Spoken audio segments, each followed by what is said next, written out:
movie licenses.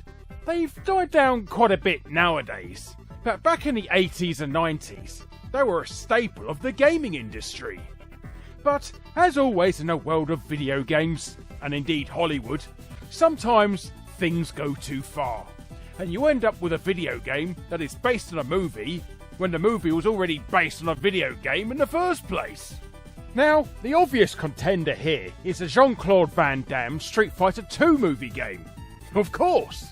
But we don't do obvious here on Fact Hunt. Oh no!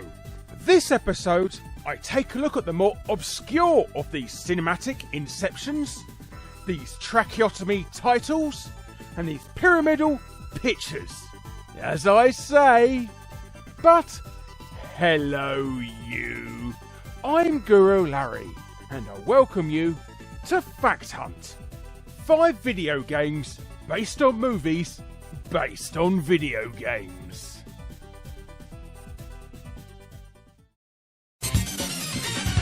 Wow!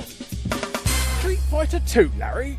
You're not going to use this as one of your 5 games, are you? Well, of course not. It would be a fact hunt if I did something that obvious now, would it? No. Aside from the Kylie Minogue catastrophe, there is another Street Fighter II movie tie-in video game.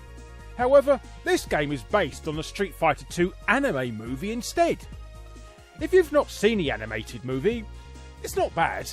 The storyline is very faithful to that of the game, and although the voice acting is the standard mid-90s cheese, the fight scenes in the film are actually quite enjoyable.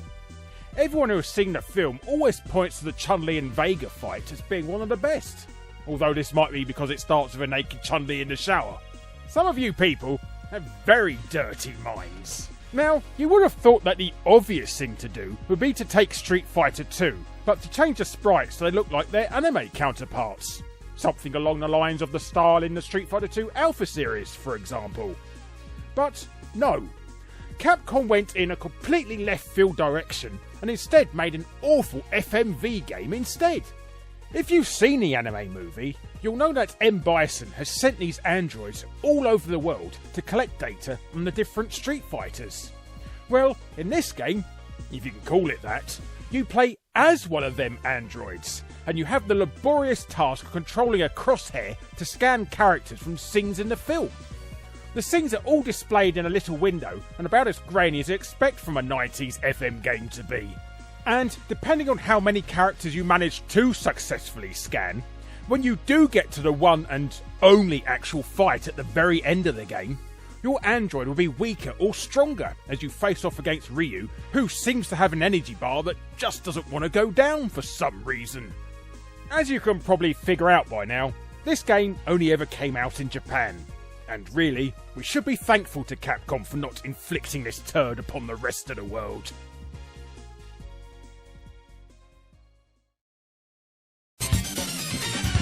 Wow! And time for the obligatory semi-obscure European game now. Autobahn Racer is a late 90s car title from Dutch studio Davilex for PC. Although you might not be familiar with this game, by reskinning this one over and over, Davilex managed to do a lot of mileage out of this title by flogging gamers M25 Racer, Europe Racer, London Racer, and of course, USA Racer. Talk about new money for old rope. London Racer and its sequel managed to sell around 600,000 copies in the UK, but in Germany, Autobahn Racer was one of the best-selling titles in 1998. This must have made an impact on the German people, because a few years later in 2004, a movie was released in Germany based upon the game. A cheesy, light-hearted movie about a group of friends that like to go racing around Germany's famous motorways, but a movie nonetheless. Now, considering how eager Davilex were to endlessly reskin the game in the first place, it was a pretty safe bet that they would want to cash in the movie release of their game and put out a tie-in video game to accompany it. Which is exactly what Davilex did by releasing Autobahn Racer Das Spiel zum Film onto the PlayStation 2 in Germany. And well, it's not very good. Considering the quality of PlayStation 2 racing games at this point in time, Autobahn Racer was really weak in comparison. The frame rate is pretty low, which you could forgive if the graphics were good, but they're not. They're extremely basic looking, and all this is wrapped up in some pretty poor car physics to boot. Mediocre games that were destined straight for the bargain bin was something of a trademark for developer XX, and the company closed down in 2005. The official reason was due to it not being profitable enough. Although that just sounds like corporate speak for no one would buy our shovelware.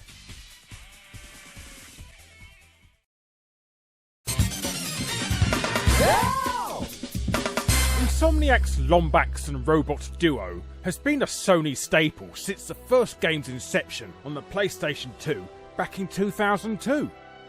The series has seen entries over the years that cover every PlayStation machine since the PS2, including the Live Fast Die Young PlayStation Vita. Oh, the poor Vita. Sony really treated that machine badly.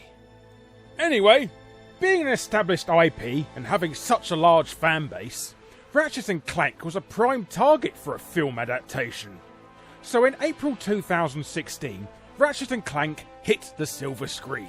A CGI animated movie with the likes of John Goodman and Sylvester Stallone providing some of the character voices. The movie is pretty much a retelling of the original PS2 game, although generally the plot is the same.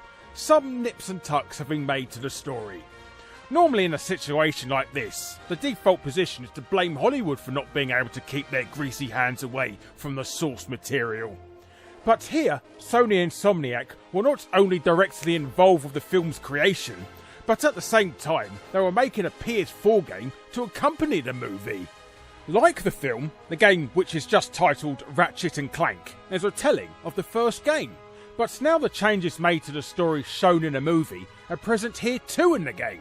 In fact, Insomniac made sure that the assets used to create the CGI movie were able to be brought over to be used in the PS4 game. The PlayStation 4 game was received well by critics, which is in stark contrast to the film, which was panned. So much so that even one of the screenwriters tried to distance himself from it as much as possible. The film's production company, Rainmaker, wasn't too happy with it either. It cost $20 million to make, but only grossed $15 million. So don't expect a sequel anytime soon.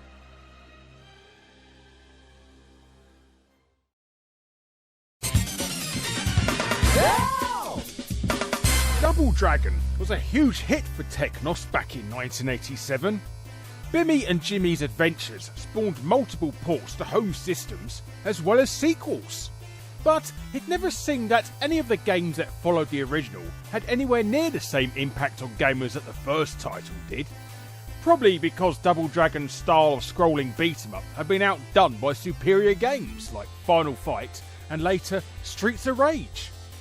Now, we'll get to the Double Dragon movie in a moment, but I'm going to go for a cheeky little double dip here, because in 1993, an animated series aired on television titled Double Dragon, and was loosely based on the NES port of the first game. It ran for one series of 26 episodes, but this was enough to convince TradeWest to get the license from Technos to create a fifth Double Dragon game. This one was based on the animated series, and if the truth be known, it's pretty dire.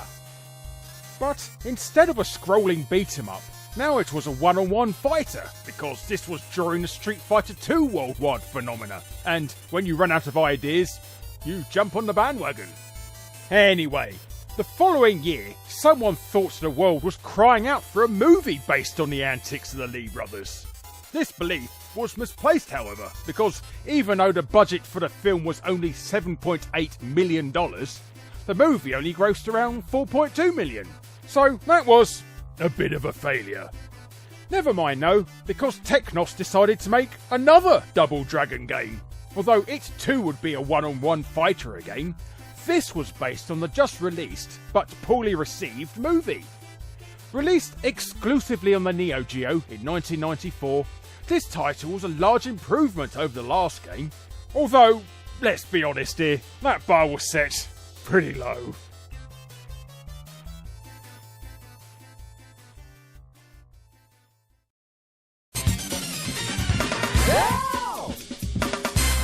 monsters smashing up a city is always fun.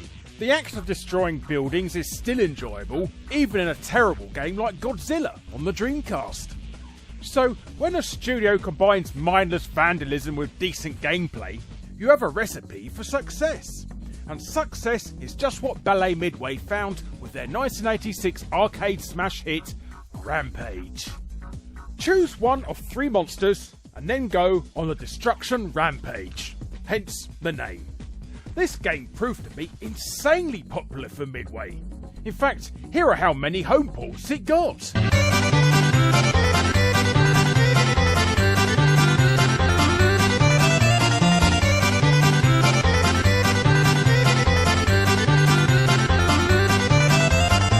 The multiple sequels inevitably followed, but in 2018, someone thought it'd be wise to not only resurrect the Rampage IP, but to convert that into a movie. And just in case the thought of big monsters smashing things up wasn't enough to convince you to see the film, they added Dwayne "The Rock" Johnson in as the lead actor to try and make sure that the film didn't bomb like so many gaming adaptations before it. And it didn't bomb. In fact, it actually did really well at the box office. But it didn't stop there, and a new arcade game was created to celebrate the release of the movie. The graphics were styled the same way as the film, although it retained the gameplay of the classic game.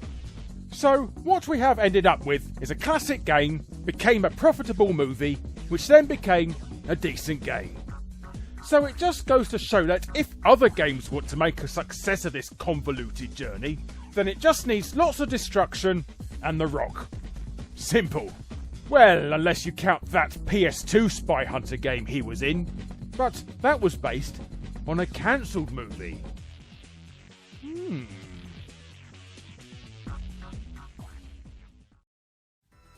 Hello you. Thanks ever so much for watching. Be sure to subscribe to be first to see future Fact Hunt episodes. Click on the bell if you already are to make sure you're notified. And be sure to check out my other episodes. And if you want to be super awesome, check out my Patreon. But thanks again for watching, and I'll be seeing you next time. Ta-ra for now.